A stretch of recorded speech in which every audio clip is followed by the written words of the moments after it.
নির্বাচন সুষ্ঠুভাবে হবে, যারা নির্বাচনকে বানচাল করার চেষ্টা করবে তাদের প্রতিহত করা হবে বলে জানিয়েছেন শিল্প উপদেষ্টা আদিলুর রহমান খান।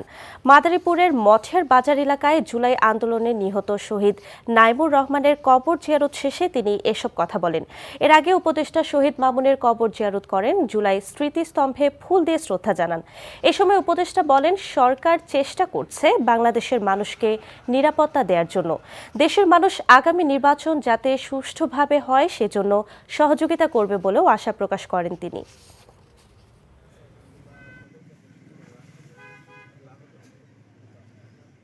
সরকার চেষ্টা করছে প্রত্যেকটা মানুষকে বাংলাদেশের নিরাপত্তা দেওয়ার জন্য, কিন্তু আপনারা জানেন যে ফ্যাসিবাদী শক্তি নির্বাচনে বাধাগ্রস্ত করার জন্য চেষ্টা চালাবে। জনগণ সরকার পাশে থাকবে, এই নির্বাচন সুষ্ঠুভাবে হবে এবং যারা এই নির্বাচন বানচালের চেষ্টা করবে তাদের প্রতিহত করা হবে।